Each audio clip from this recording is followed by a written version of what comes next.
Louvado seja Deus pela oportunidade que Ele nos dá nesta noite. Tem o pastor Sandro, eu estava falando mal ele, que eu sou pai, né? Que minha pregação, tem os teólogos aí, né? A minha é mais, eu sou evangelista. Tanto é que nossas igrejas, aqui em Anápolis, da Vila Esperança, a igreja Vila Esperança, né? A igreja nacional lá no Vitor Braga, Aliança, essas igrejas todas foram nós que trabalhamos nelas, ajuntamos o povo e agora tem o pastor lá, né? Meu negócio é mais plantar a igreja e chamar o pastor para cuidar. Que a minha pregação é mais para trazer, né? E aí o pastor Sandro, então, ontem por volta assim, quase na hora da festa aqui dos namorados, ele pegou e chegou em mim e falou: papai, eu não falei com os meninos lá, é você mesmo. Então, amém, nós vamos. Eu tinha um pastor muito amigo meu, o pastor Joaquim. Ele falava assim: irmão Cláudio, quando você é pego de surpresa assim, você pega uma daquelas maquinadas, quer dizer, a mensagem já está pronta. E foi isso que eu fiz, viu, irmãos?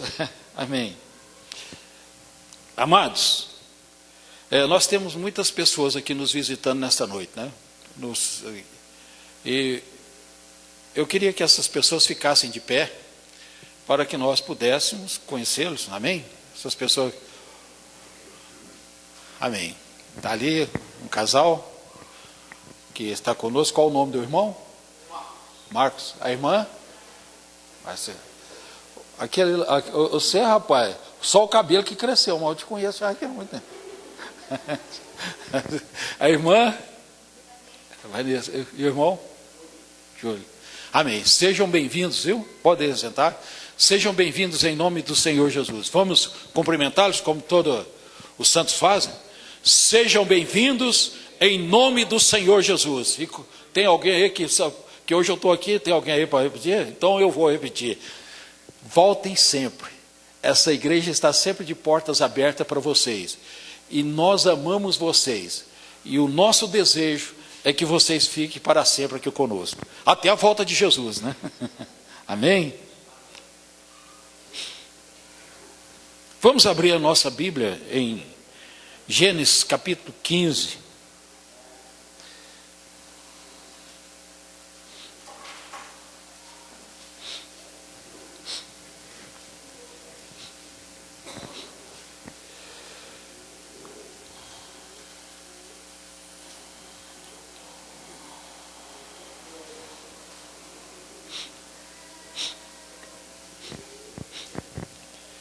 Amém, irmãos? Depois desses acontecimentos, veio a palavra do Senhor a Abraão, numa visão, e disse: não temas, Abraão, eu sou o teu escudo, o teu galardão será sobremodo grande. Respondeu Abraão: Senhor Deus, que me haverás de dar, se continuo sem filhos, e o herdeiro da minha casa é o Damasceno Eliezer? Disse mais Abraão: a mim não me concedeste descendência, e um servo nascido na minha casa será o meu herdeiro. A isto respondeu logo o Senhor, dizendo: não será esse o teu herdeiro, mas aquele que será gerado de ti será o teu herdeiro. Então conduziu até fora e disse: olha para os céus e conta as estrelas, se é que o podes. E lhe disse: será assim a tua posteridade. Ele creu no Senhor e isto lhe foi imputado para a justiça. Amém? Senhor nosso Deus e Pai, nós te damos graças, ó Pai querido, te louvamos, bendizemos, glorificamos e exaltamos o teu santo nome. E é no nome bendito, amado e glorioso de nosso Senhor e Salvador Jesus Cristo Que nesta noite, Senhor, nós estamos aqui reunidos como igreja, Senhor, lavados e remidos no Teu sangue, para juntos, ó Deus, elevarmos a Ti a nossa adoração e a nossa gratidão. E anunciarmos, Senhor, as coisas poderosas e gloriosas que a Tua palavra, Senhor, nos revela. No nome santo, amado e precioso de Jesus nesta noite. Senhor, nós Te pedimos, ó Pai, que o Espírito Santo que Tu nos deste, que Tu nos outorgaste, para estar conosco todos os dias da nossa vida, até a consumação dos séculos. Ó Senhor, que Ele tome a primazia da nossa vida, do nosso culto. Ó Senhor, para que tudo neste lugar seja para a glória, para a honra e para o louvor do nome de Jesus. Amém. Amém, amados? Amém. Irmãos, este versículo 6 aqui, ele é muito significativo para nós, porque aparece pela primeira vez na Bíblia Sagrada as palavras creu, imputado e justiça, que fazem parte do contexto da fé salvadora. Essas três palavras fazem contexto da fé salvadora. Em todos os tempos, a salvação foi oferecida aos homens sob a base da fé. A Bíblia diz que sem fé é impossível agradar a Deus. É impossível agradar a Deus sem fé. Por isso, todo aquele que se aproxima de Deus, aproxime-se com fé. Porque sem fé é impossível agradá-lo. Em todos os tempos, a salvação foi oferecida aos homens na base da fé. Então,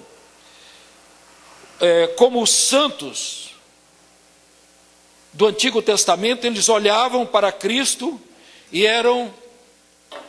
Obrigado, viu, Netinha? Olhavam para Cristo e eram salvos mediante a sua morte propiciatória. Exatamente como eu e você, como nós, como igreja, olhamos para a morte vicária de Cristo em nosso lugar. A morte vicária, a morte substituta de Jesus. Jesus morreu por nós ali na cruz do Calvário. Quem devia estar na cruz era eu, mas Jesus me substituiu lá. Então, e nós recebemos o benefício mediante a fé. Então, veja bem que é a mesma coisa. Os santos do passado, eles olhavam para Cristo. É como você vê lá que Moisés, já homem feito, rejeitou ser filho da filha de Faraó, né? Que preferiu ser maltratado com o povo ali na lama, na lama, lá amassando barro. Ele preferiu isso do que ser chamado filho da filha de Faraó e ser um futuro Faraó do Egito. Por quê? Porque a palavra de Deus diz que ele contemplava o galardão. Porque ele olhava ele contemplou o galardão. Ele olhou e trocou tudo isso pelo opróbrio de Cristo, que é o sacrifício vicário na cruz do Calvário. Davi, ele disse, olha, nos seus últimos momentos, ele disse, a minha casa não tem sido fiel para com Deus, mas Deus levantará um na minha casa que fará justiça pela minha casa. Moisés disse,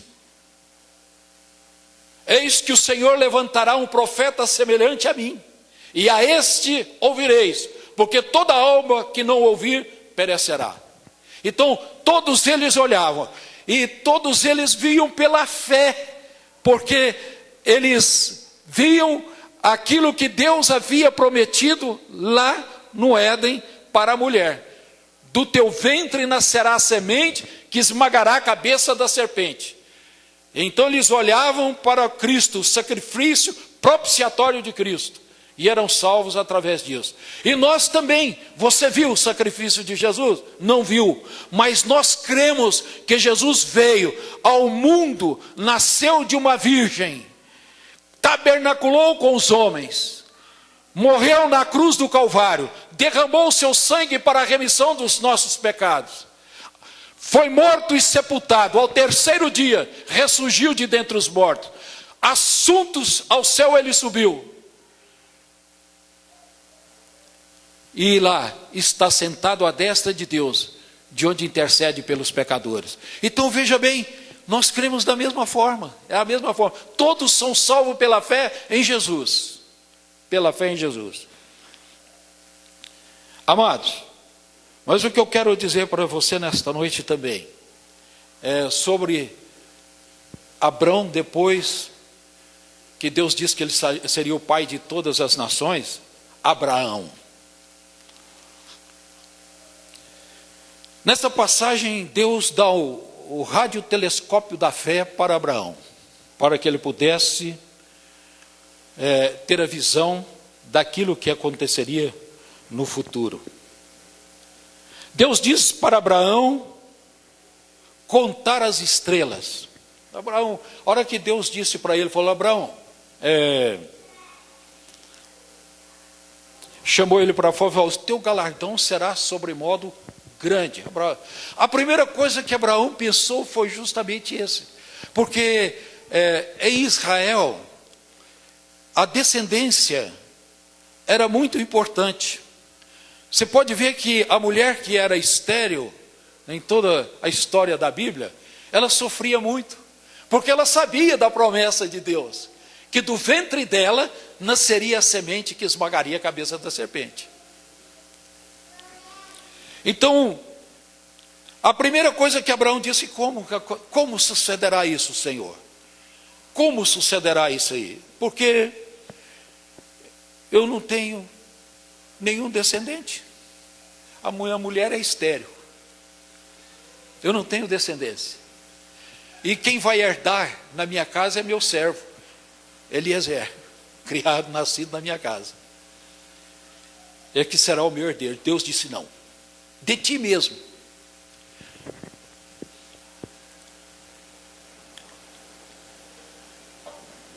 De ti mesmo nascerá aquele que vai ser o teu herdeiro. É interessante que Deus então chama Abraão para fora e diz para ele: olha para as estrelas do céu e conte, se é que as pode contar. Olha lá, olha as estrelas do céu e conte, se é que você pode contá-las. Mas tem uma coisa importante aqui nesta palavra, é a fé, que é aplicada à fé de Abraão. Diz que ele creu em Deus, e isto lhe foi imputado por justiça. Foi imputado a ele por justiça, quando ele creu em Deus. E quando nós cremos naquilo que Deus nos fala, daquilo que Deus nos promete, pode ter a certeza de uma coisa, que coisas gloriosas, poderosas, portentosas acontecerá na nossa vida, quando nós cremos naquilo que Deus fala. A primeira coisa que Deus pede para ele é para que ele tenha uma visão. E esta visão tinha que ser elevada. Uma visão elevada. E Deus quer que nós tenhamos uma visão elevada. Que nós não nos amesquinhemos, mas que possamos ter ambições sadias, positivas na nossa vida. Deus quer que nós sejamos assim. Aonde? Na profissão, no ministério, na família, pessoalmente, devemos elevar a nossa visão, estabelecendo alvos para a nossa vida. Estabelecendo alvos para a nossa vida. Por isso existem vários ministérios reduzidos e existem ministério de repercussão mundial. Isso tudo, sabe o que? A diferença disso tudo está no que? Na visão.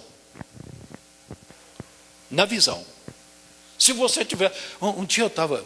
Eu gosto de contar o milagre, mas não conto o santo para não ser antiético. Um dia eu estava viajando para... Foi eu ia para um local aí para que nós pudéssemos, para presenciar lá a consagração do Chico, que foi aqui dessa congregação, o Francisco, que foi embora, de volta lá para o Nordeste. Ele ia ser ordenado pastor, e eu fui, e quando eu estava voltando, principalmente eu que sou evangelista, isso aí me decepciona de uma tal forma que você não sabe o tanto. Porque o evangelista ele é um problema para o pastor da igreja justamente por isso. Por quê? Porque o evangelista quer a igreja cheia e o pastor só quer ensinar. O pastor só quer ensinar. Então, o evangelista quer ver a igreja cheia, lotada de gente, né? Para ouvir. E quando eu estava voltando, o que é uma visão limitada? O pastor que eu admiro muito e tal, ele virou e falou assim, sabe qual que é a minha vontade, assim, para o futuro? Ter uma igreja, assim, de só 30 membros, onde todo mundo conhece todo mundo. E, rapaz, aquele trem, eu depois falei para o pastor Sam, falei, Sam, mas que mesquinhez é essa, rapaz? Que visão mais besta é essa do reino de Deus? Uma igreja só com 30 membros, para poder ser todo mundo conhecido. Onde você já viu isso na vida? Isso é uma visão muito debilitada, não é uma visão elevada, igual Deus está dizendo para Abraão. É igual, olha para você ver, o que é a pessoa que tem, a igreja que tem uma visão do reino de Deus? Lá na empresa que eu trabalho há 49 anos, tinha um irmão lá, ele deu um problema no coração e ficou todo brocado o coração dele. Aí ele é da Quadrangular, ele foi na Quadrangular, chegou lá, era o pastor Orlando. O pastor Orlando pegou, orou com ele. Orou e ele ficou bom do coração. E eles pegaram, falou, você pode... E ele foi aqui na Nova Vila Jaiara. E tinha o irmão meu, o irmão Manel, nós dois éramos muito amigos, andávamos muito em Anápolis evangelizando. Então, como ele era meu amigo, o pastor Cândido Ferreira, eu sempre ia lá na Nova Vila. Nós saímos daqui a pé e ia lá na Nova Vila, lá do outro lado da cidade. E sempre nós passávamos pela mesma rua, e tinha uma igreja da nossa denominação. Tinha uma igreja pequena, se olhava, estava um gato pingado lá dentro, aquele tantinho de pessoas, que passava, de vez em quando eles pintavam, ela ficava bonitinha e tal, sempre aquilo. E quando eu chegava lá no Irmão Cândido, e que ele chamava nós para pregarmos, eu chegava lá, então era um barracão, irmãos, comprido, que ele alugava de uma viúva. Um barracão comprido assim, de telha eternite baixinho. E eu pregava debaixo de um lampião desse cor. Rapaz, eu suava mais do que tampa de marmita, debaixo do cor. Eu pregava ali debaixo. E então aquele negócio, sabe, tal. E eu vi aquele homem. O homem era chapa, irmão. Chapa. E ele, o que é uma visão elevada no reino de Deus?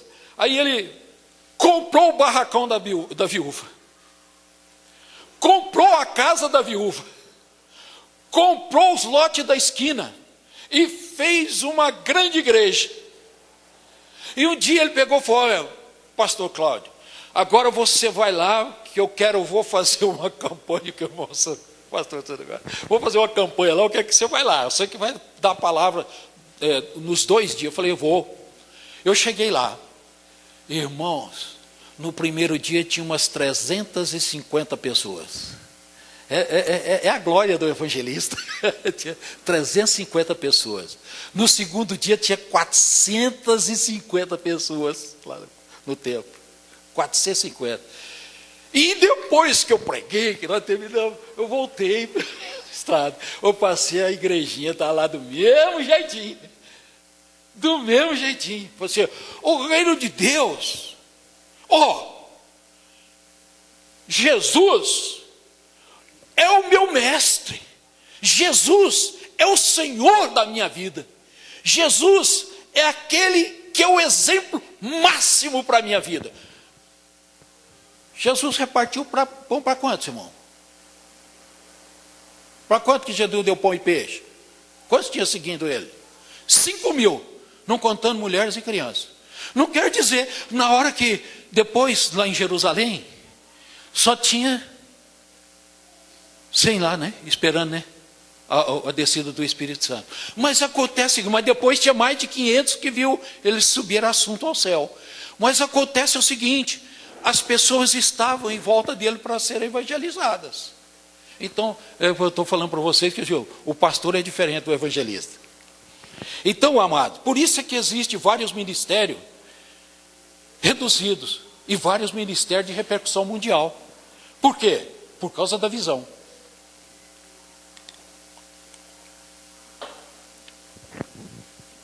E a outra coisa, o trabalho é sempre, não pode parar. O trabalho nunca pode parar. Nós devemos continuar firmes, impolutos. Pode haver um trabalho mais extenso do que contar a estrela? Tem não. Tem trabalho mais extenso do que contar a estrela, não, irmão. O trabalho é árduo contar estrelas.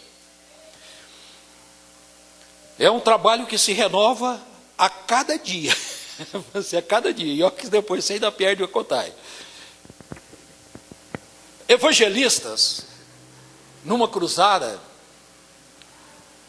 sabe o que eles fazem? Eles experimentam um pouco disso aí. É aquele trabalho, né? Bota o Timóteo ali para fazer o negócio. Bota o Ix para fazer outra coisa aqui. Bota o irmão Luciano para fazer o negócio ali. Bota a irmã fulana de tal para fazer a comida para atender o povo. E fazem aquele festa. Nós vamos evangelizar. Hoje está. Convida todo mundo. E depois nós, como nós fazemos aqui na conferência missionária, não é? Então acontece o seguinte. Mas qual é a prioridade da coisa? Trazer almas para o reino dos céus. Trazer almas. E então é aquele trabalho, né? Então depois de tudo isso, pessoas entregam a sua vida para Jesus, são salvas, e no final nós estamos exaustos, mas no dia seguinte tem que começar tudo de novo. O reino dos céus é desse jeito. Por isso é que teve um camarada que chegou em Jesus e falou assim, ele viu o negócio, estava indo bem, né? Ele chegou em Jesus e falou, mestre, seguir-te-ei para onde quer que tu fores. Aves do céu tem ninho, raposa tem covis, mas o filho do homem não tem aonde reclinar a cabeça. Se você está achando que no reino do céu é só para você ganhar dinheiro e fazer coisa, não, meu filho, o reino do céu é trabalho. E dinheiro é pouco. Quem ganha dinheiro são esses camaradas aí da mídia aí.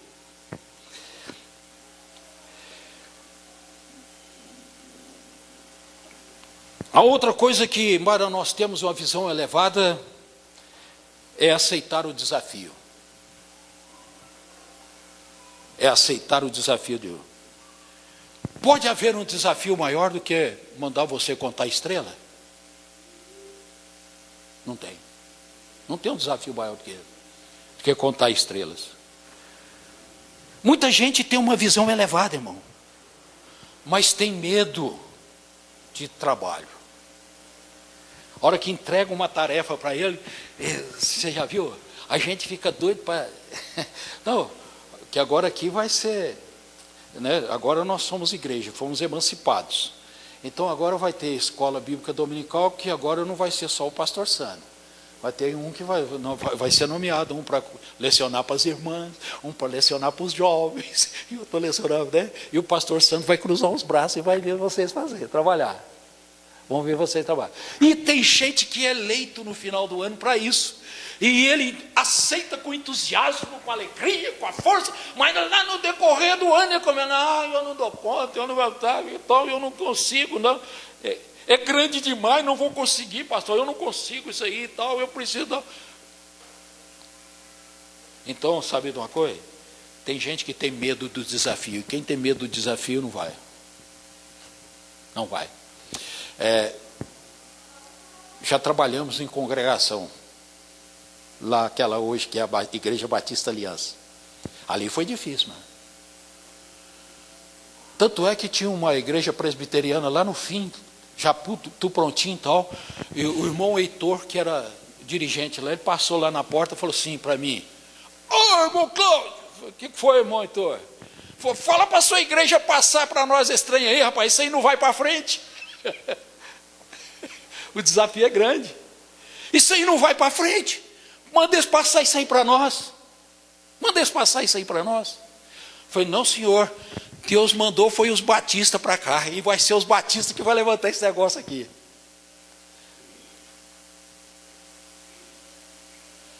Deus enviou nós para cá, e seremos nós. Você já imaginou? O desafio é grande. Você já imaginou se Abraão dissesse para alguém lá do tempo dele? Todo mundo sabia que a mulher dele era estéril. Todo mundo sabia que a mulher dele era estéril. Você já imaginou se Abraão dissesse para alguém lá que Deus tinha mandado ele contar estrela, porque a sua descendência ia ser numerosa como as estrelas do céu? O camarada foi, capaz, cara é maluco. Ele não tem filho. A mulher dele é estéril. Esse cara aí é cabeça na lua. Esse camarada é cabeça na lua. Ele está fora de si. Ficou fora de si.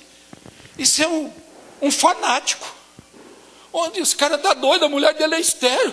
Ele está falando que Deus chamou ele para a forma de eu contar estrela, que a descendência dele será numerosa como as estrelas do céu. É cabeça na lua. Então, amados, mas é muita bobagem nossa quando nós damos ouvido aquelas palavras contrárias àquilo que Deus havia dito no nosso coração que faria. Porque quando Deus diz, a coisa acontece. Quando Deus fala, a coisa vai acontecer. E nós não precisamos ficarmos amedrontados. Nós não precisamos nos curvarmos diante daqueles que não têm a fé viva, poderosa, gloriosa no Deus invisível, no eterno, porque Ele, quando fala, vai acontecer na nossa vida. Aleluia.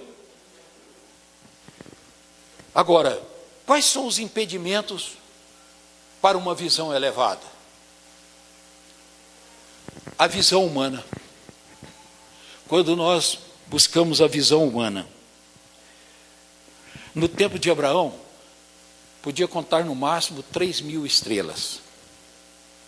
Ter uma descendência de 3.000 pessoas era nada, nem um milagre. A visão humana não é tudo. A equação da fé é o seguinte: Deus mais homem é igual milagre. Quando nós unimos ao nosso Deus, cremos nele,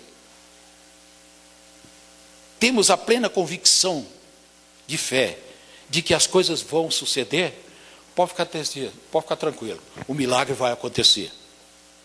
A outra coisa é os recursos humanos. Às vezes nós buscamos muito, principalmente a igreja de hoje, ela está buscando muito as coisas aqui, você já viu? Principalmente hoje nós estamos vivendo na era da informática, a igreja está buscando muito nas coisas da informática, para uma forma de crescer, uma forma de aumentar. Com Galileu, o telescópio contou 90.000 estrelas, mas ainda era muito pouco. Não devemos nos limitar aos recursos humanos, quando Deus tem muito mais para nós. Nós não podemos nos limitar aos recursos humanos.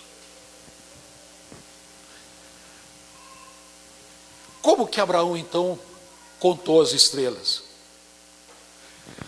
O radiotelescópio é um instrumento quase sempre constituído de um grande espelho metálico de forma parabólica, designado a captar as emissões radioelétricas de origem celeste. É uma astroantena. Abraão contou as estrelas através do radiotelescópio da fé que Deus deu para ele.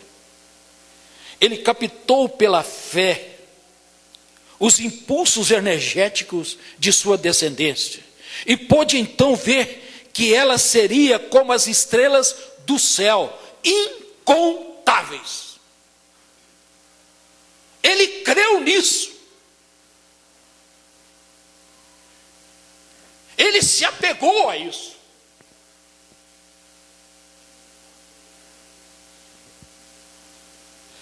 Sabe de uma coisa? Se Abraão era um homem de fé, o próprio Jesus disse, falou assim, ó, quando os fariseus estavam discutindo com Jesus, que Jesus disse assim, antes que Abraão existisse, eu sou. Ele falou, você está maluco? Eles falaram para Jesus, os fariseus, você está doido? Você está maluco? Você não tem 40 anos de idade e diz que conheceu o nosso pai Abraão? Jesus disse que Abraão existisse, eu sou. Ele diz, vosso pai Abraão viu um dos meus dias e regozijou-se. Sabe onde ele viu, né? Lá no Monte Moriá.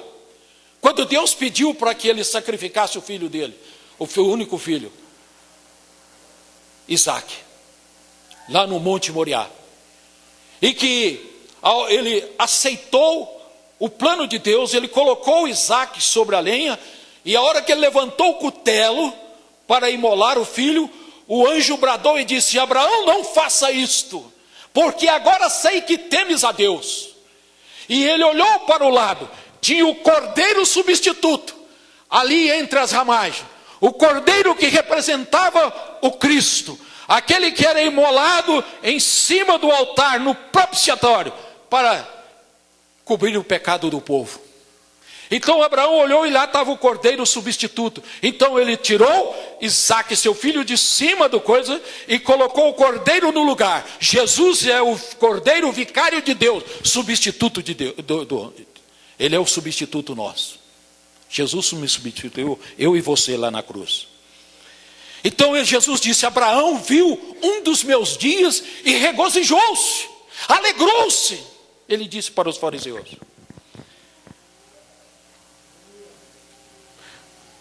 Sabe de uma coisa? Não deixe, irmão, se limitar pela perspectiva humana, pela tecnologia do homem. Não deixa não. Não deixa não. Nós estamos vivendo no tempo da tecnologia.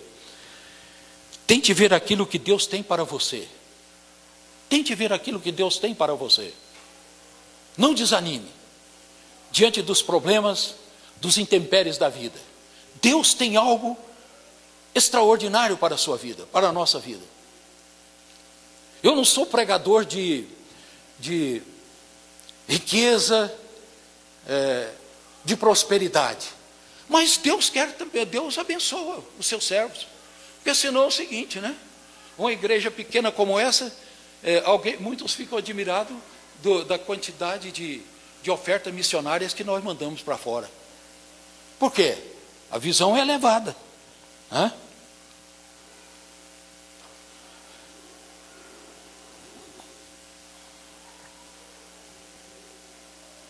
Amados,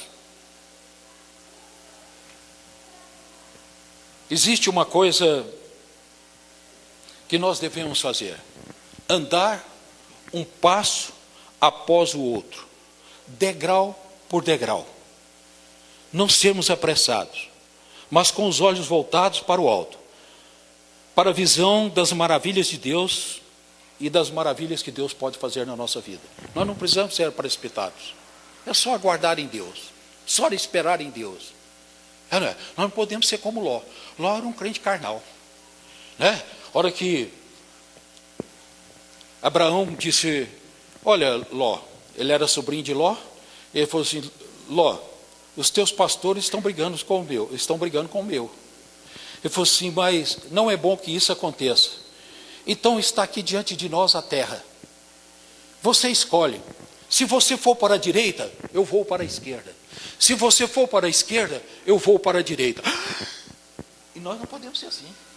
A nossa visão não pode ser uma visão medíocre. Ló olhou, viu a campina do Jordão, verdinha, foi aqui, meu tio agora se lascou na vida. Coitadinho do meu tio. Ele me dá a oportunidade para escolher, eu quero a campina. campina do Jordão, aqui as minhas ovelhas, o meu gado vai comer essa erva tenra, essa erva verde, as vacas vão entrar no cio, as ovelhas vão entrar no cio, vão produzir muito mais.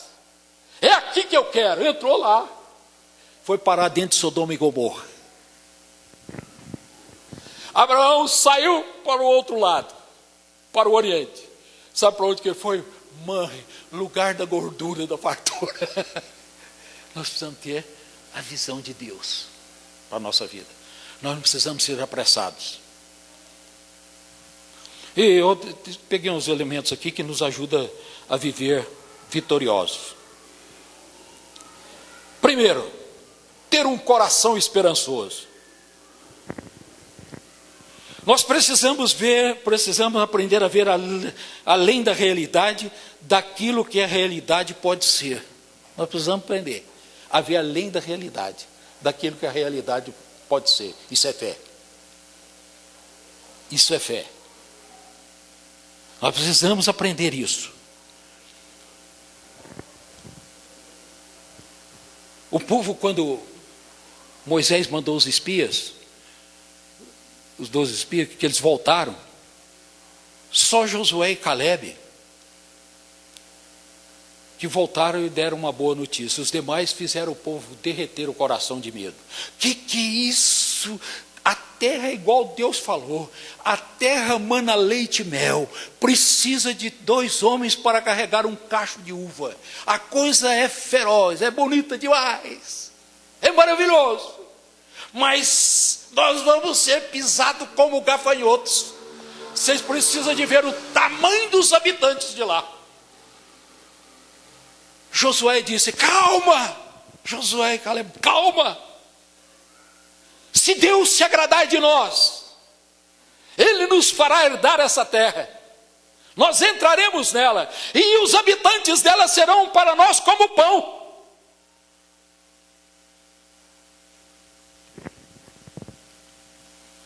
O que nós precisamos, amados, é ter uma atitude perseverante na vida, quando nós queremos conquistar algo para a nossa vida. Nós precisamos ter uma atitude perseverante. Uma coisa que eu vejo é Abraham Lincoln, aquele que foi presidente dos Estados Unidos, crente. A perseverança dele é um exemplo para nós, a perseverança de Abraham Lincoln. Sabe de uma coisa? Ele candidatou a deputado, perdeu. Candidatou a prefeito, perdeu. Depois candidatou a senador, perdeu. Candidatou a governador, perdeu. Candidatou a presidente e ganhou. A perseverança dele levou ele sempre para frente. Sempre para frente. A outra coisa, Abraão, sabe de uma coisa? Quando Deus fez a promessa para Abraão, aqui que nós vimos aqui em Gênesis 15, Abraão tinha 75 anos de idade.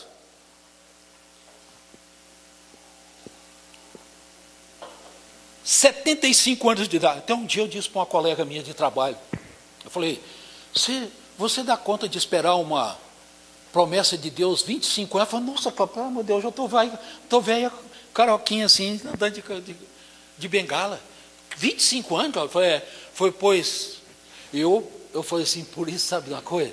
Todo mundo que é como você, não vê o que está além disso que está sendo prometido.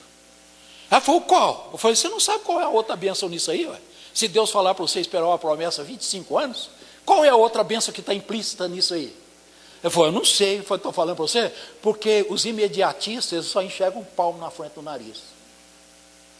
Eles não enxergam as benéficas de Deus, e todas que estão implícitas. Ele falou assim: qual é a outra que tem aí? Eu falei: longevidade. Eu só vou morrer o dia que Deus cumprir. Eu só vou morrer o dia que Deus cumprir. Se falar que vai ser e está demorando, então eu estou vivendo. A outra promessa aí é longevidade, né? Aí ela falou: mas você sabe que é mesmo, né? Então, amados, quando Deus fez a promessa para Abraão, ele tinha 75 anos de idade. E a coisa, ele começou a andar, a peregrinar em cima da terra da promessa. E foi demorando, foi demorando. Aí, olha, você vê, os recursos humanos. Aí, a coisa estava demorando demais. Sara já estava ficando velhinha. Ela pegou e falou: Abraão, negócio, meu filho, não está dando mais não. Então vamos fazer o seguinte: eu vou te dar Agar, e você coabita com ela. E aí é a lei do levirato. Você coabita com ela, e ela te dá o filho, que o filho da serva era filho da ama. Então ele falou assim: ela te dá o filho, então nós concretizamos a promessa de Deus. Deus disse: é nascido de ti, é de você mesmo. Ele falou assim: então, mas quando nascido de ti, vocês já viram uma coisa na palavra de Deus? Quem sabe aqui como chamou a primeira mulher? Vocês sabem como chamou a primeira mulher? Quem sabe? Alguém sabe aqui? A primeira mulher da Bíblia, como que ela chamou? Hã? Vocês sabem? Ninguém sabe, irmão? Eva, quem pôs foi Adão. Adão, Gênesis 5:2. E Deus criou homem e mulher e lhe chamou pelo nome de Adão. Chamou Adão. Sabe por quê? Para Deus é um só. Quando Deus fez a promessa para Abraão, ele estava fazendo para Sara. De ti mesmo. De ti mesmo era de Sara. Eles são um só. Eles são um só. O homem e a mulher, por isso é que Paulo diz, é um grande mistério. Mas eu me refiro a Cristo e à igreja. Porque o homem e a mulher, quando se casam, se unem. Por isso é que o homem ou a mulher, quando sai fora do casamento, é adultério. Está adulterando a palavra de Deus, porque os dois é uma só carne, são uma só carne.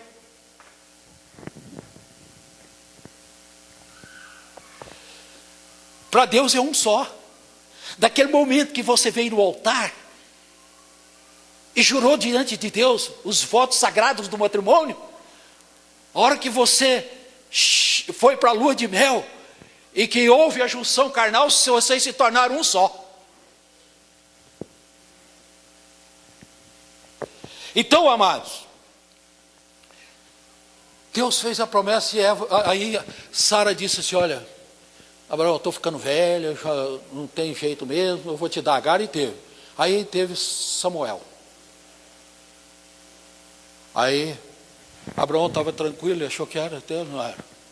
Quando Sara estava com 90 anos de idade, 90 anos, Abraão com 100. Diz a Bíblia que o corpo dele já estava amortecido pela idade. E Sara já havia cessado o costume das mulheres. Ou seja, eles não coabitavam mais. Eles não coabitavam mais. Chega o anjo lá para Abraão. Abraão, eis que o Senhor me enviou para reafirmar a promessa que Ele te fez. Dentro de um ano, Sara dará à luz um filho. E ele será o teu herdeiro. E aí Sara estava lá dentro da tenda, 90 anos. Já tinha secado o ventre, o útero. Ela estava lá dentro da tenda e deu uma risadinha. Eu? Uma mulher de 90 anos, ainda terei prazer? O anjo chegou lá na porta da tenda e falou assim: tu riste? Não. Riu. Você está achando que para Deus há alguma coisa demasiadamente impossível? Por isso que eles chamaram o filho de Isaac. Você sabe o que quer dizer de Isaac? Riso. Riso. Por acaso há alguma coisa demasiadamente impossível para Deus? E Sara, aos 90 anos, dá luz a um filho, e ele puseram o nome nele de Isaac. Depois de 25 anos. Sabe de uma coisa, irmão? É a visão. Abraão, embora Sara fez, ele concordava com a esposa em tudo, que a esposa, ela não é, embora ela seja submissa, mas ela é uma companheira. Ela pode dar palpite no casamento. Mas Abraão esperava. Abraão nunca tirou a consciência, nunca tirou a visão de que Deus realmente viria e concederia a ele aquilo que ele havia falado. Porque passa céu e terra, mas a palavra de Deus jamais passará. O que Deus fala, cumpre. A outra, sabe quem é? Josué e Caleb. Deus disse, porque o povo fez, os outros 10 espias fizeram o coração do povo derreter. E Josué e Caleb foram os únicos que reavivaram a fé e animaram o povo para nas promessas de Deus. Então Moisés disse, Josué, que ele era o sucessor de Moisés, falou, Caleb, porque ele creu no Senhor e creu que Deus podia fazer, eu vou. Deus deu para ele a terra cuja planta dos seus pés pisaram, que era Hebrom. Ele foi lá em Hebrom, pisou. E foi, passou, olha o que é uma perseverança nas promessas de Deus, na visão de Deus. Por isso, irmãos, nós nunca, como igreja, podemos nos desanimar com aquilo que Jesus nos prometeu. Jesus disse que o vencedor, ele fará a coluna do santuário de Deus. O vencedor andará com ele na cidade de ouro e cristal. Não é que a cidade é de ouro e cristal, não. É o resplendor, é aquilo que João encontrou de mais precioso na terra, para mostrar o encanto, a beleza que é a cidade que eu e você vamos morar. Então nós não podemos jamais nos desanimar, porque Jesus prometeu que Ele nos dará as mansões celestiais, e eu tenho a certeza e a convicção de que a minha está preparada.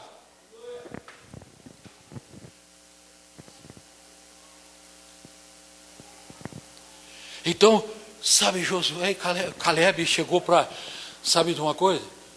Eles passaram 40 anos no deserto, peregrinando.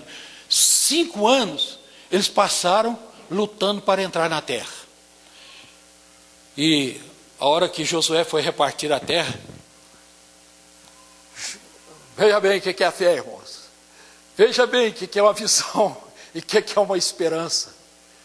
Ele chegou e disse assim para Josué, Josué, você está lembrado que Moisés, servo do Senhor, disse a respeito da minha vida, que ele me daria a terra cuja planta dos meus pés haviam pisado, que é Hebrom. Então Hebrom é meu. Presta bem atenção, irmão, o que Caleb fala. Olha, você sabe que quando nós saímos, foi lá onde Moisés disse, lá de Cades Barneia, eu tinha 40 anos de idade. Passamos 40 anos no deserto, 5 anos lutando para entrar na terra. Agora nós estamos aqui na hora da divisa das terras. Já estou com 85 anos de idade. Mas a minha força, o meu vigor, a palavra de Deus diz que aquele que crê no Senhor, que aquele que espera em Deus, ele pode ter certeza de uma coisa, que as suas forças são renovadas como a força da águia. A minha força, a força que está em mim, é como naquele dia, quando eu saí de Cades Barneia. Eu sei que em Hebron habitam os Enaquins, que são os gigantes, mas o Senhor me dará a terra porque Ele prometeu. Aleluia! Eu vencerei os gigantes. Qual é o gigante que tem te derrotado na sua jornada na vida cristã? Que tem desanimado a sua vida? Qual é? O que tem te desanimado? Qual é aquele que muitas vezes tem falado ao teu ouvido, você tem vontade até de parar na caminhada? Na sua jornada. Sabe de uma coisa? A palavra de Deus diz, amado, que nós devemos ficar firmes como aquele que vê o invisível.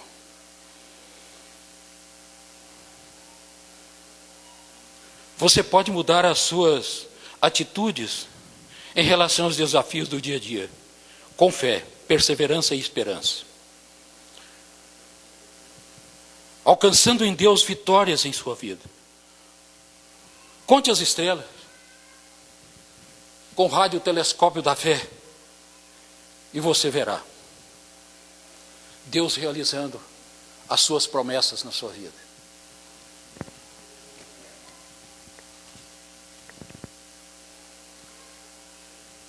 Se tem uma coisa que eu peço sempre a Deus,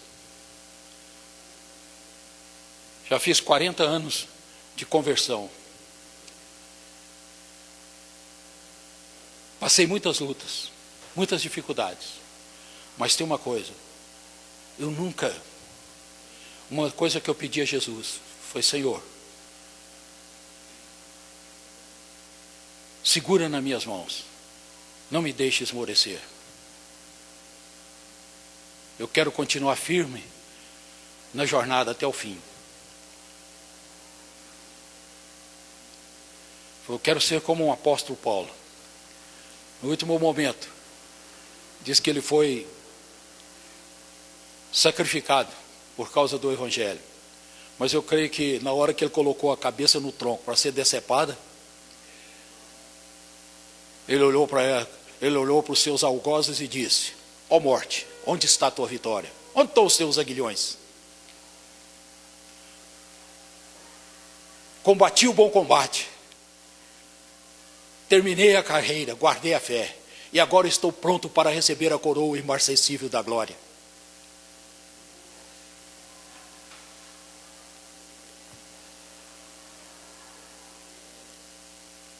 Amados, e a gente não pode desanimar nunca. Já estou terminando. A Olga diz que eu falo 10 vezes, mas hoje eu vou falar só uma vez, que eu estou terminando. No início da fé, eu era crente de banco. E depois me puseram como diácono.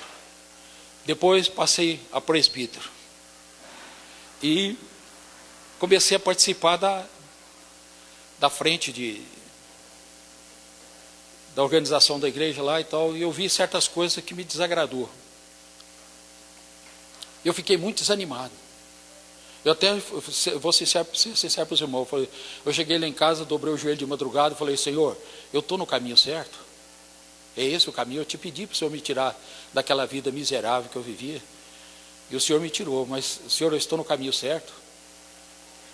E a Olga foi para a fazenda, e nessa época nós não tinha carro, né, Olga?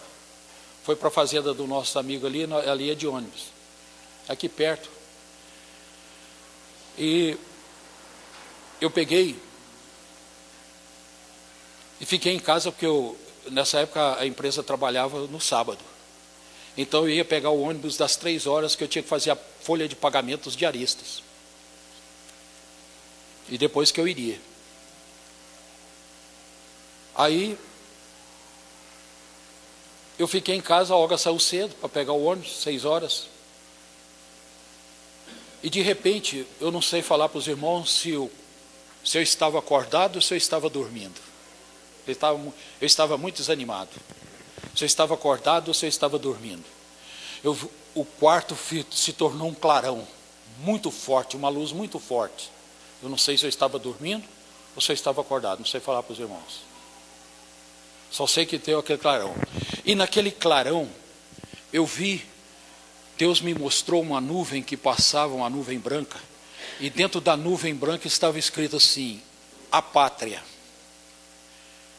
E embaixo tinha uma data. Eu vi a data. Mas eu estava tão desanimado com os acontecimentos, que eu fui embora para o trabalho, fui lá trabalhar, mas eu ali fazendo, antigamente não tinha computador, era tudo no dedo, aí eu estava terminando ali, mas vinha sempre aquela voz na minha mente, a pátria, a pátria. Eu falei, mas que negócio é esse, pai? E toda hora que eu parava, a pátria. Voltei para casa, a hora que eu fui arrumar para às 3 horas pegar o ônibus, a palavra veio, a pátria. A pátria eu peguei, eu tinha uma chave bíblica, eu falei, vou consultar esse negócio, porque não tem cabimento. Toda hora essa voz vem na minha mente e fala, a pátria, a pátria. Aí eu fui consultar, aí fui lá em Filipenses, é o primeiro que eu achei. A nossa pátria está no céu, de onde também aguardamos o nosso Salvador. Aí me levei lá em Atos dos Apóstolos. Eu peguei e falei assim, a nossa pátria está no céu, de onde aguardamos o Salvador. Senhor, o Senhor está me animando, o Senhor está me fortalecendo. Falei assim, Senhor, e aquela data? Quando vai acontecer isso? Diz que não compete, vamos saber. Aí ele falou, aí Deus me levou lá em Atos dos Apóstolos. Não vos compete saber dia, hora que Deus reservou para a sua exclusiva autoridade. Mas Deus me mostrou que existe uma data para a volta de Jesus. Eu não lembrava mais a data, mas havia uma data para a volta de Jesus. E daquele dia em diante, eu fui fortalecido nas minhas forças, na minha vida espiritual. Voltei com ânimo, força, coragem. Sabe por quê? Porque Deus nos fortalece. Não sei qual é o seu problema, a sua dificuldade, mas Deus quer que você seja animado, fortalecido. Jesus voltará. Amém? Jesus voltará. Não desanime, Ele voltará.